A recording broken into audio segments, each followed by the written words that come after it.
Alright, this is something I've been interested in for a couple of years and just basically put off doing anything about it.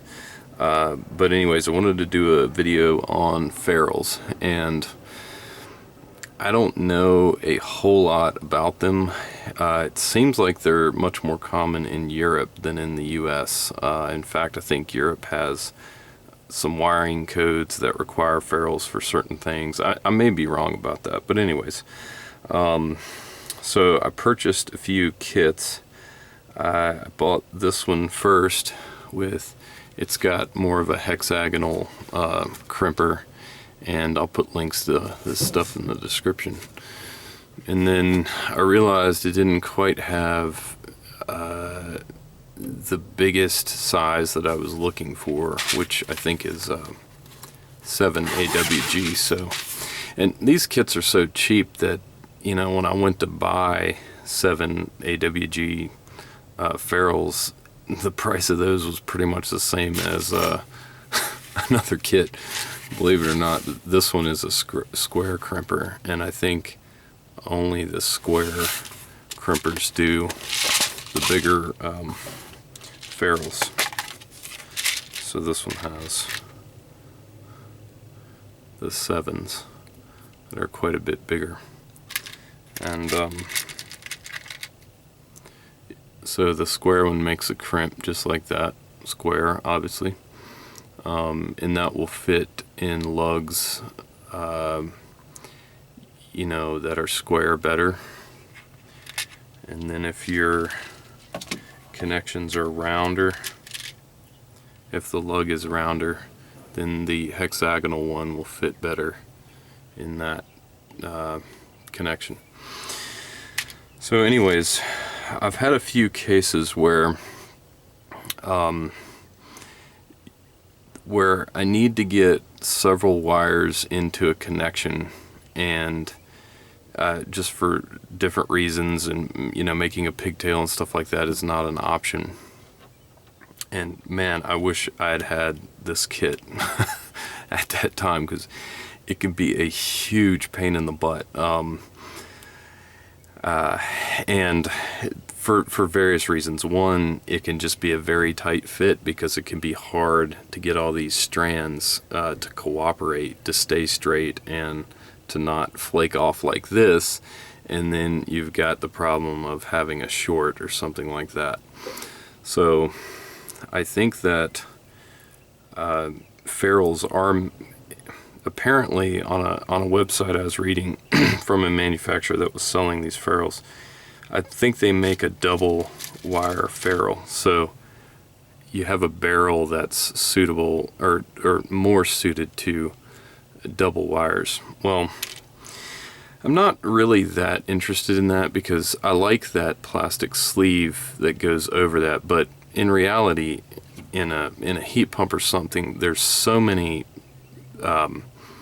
wires and surfaces that are energized. I don't see any point of having insulating sleeve. I mean, it's not really doing anything super beneficial relative to what's already there. So in a case where I need to put two wires together, especially a larger one and a small one, and I've never felt that great about putting them together and crushing them down in a lug.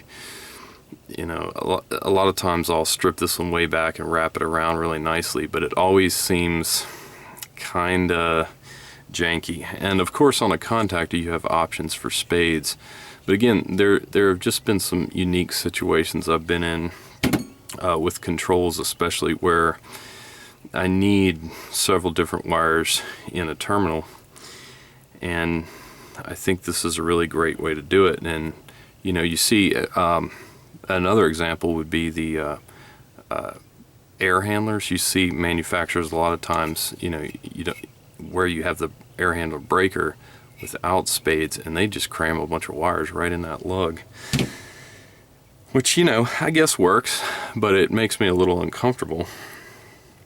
So what you can do is clip the plastic just on either side, you know, just come in here and snip it, and then you can get the you can get that sheath off, and you can take your wires,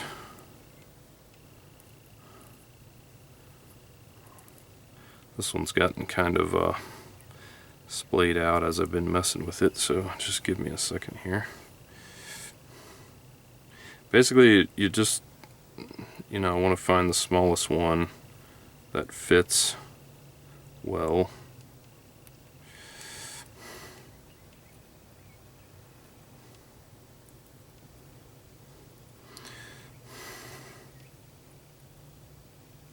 All right, so I'm just gonna trim those little hairs that didn't fold in there right. Yes, ideally I would want them all to go in there, but where I've kind of messed with this one, I had them in there perfect, and then, you know, taking it on and off, so I was messing with it. It's not working the best now, but so then I'm just gonna take my crimper, put it in there,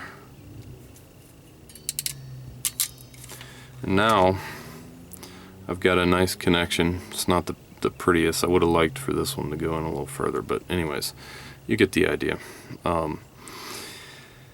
And this obviously needs to be tight, you know, but once it makes its way in here, or on a breaker or whatever, you're gonna crush it down anyway. So it's just a great way to get your wires organized and held together really well. And especially on controls and situations like that, you can take those little comm wires and put them together, crimp them in here, and then you've only got one little thing to get in your super small, almost like a, you know, thermostat type connection. And because those connections don't get super tight, having multiple wires crimped together in a sleeve is going to ensure that you have a better connection. So anyways, I think that's about all I wanted to say on these. Again, I'll put the link in the description, but the kits are relatively cheap, and they really come in handy in certain situations. So I was glad to go ahead and get them and kind of add them to the arsenal. And as far as which one is better, I bought this one first and then bought that one. If I had to only buy one, I would probably just buy that one because it includes the bigger lugs, which might come in handy. I do like that this makes round crimps for round style lugs and stuff, but in reality the squares are so small. The square crimps are so small. I don't think here. When you get down into the small sizes, I don't know if that shows up or not. The squares are so small. I don't. They should fit just fine in a round connection, even if it's a little tight. But anyways, hope that helps out, and just figured I would share that.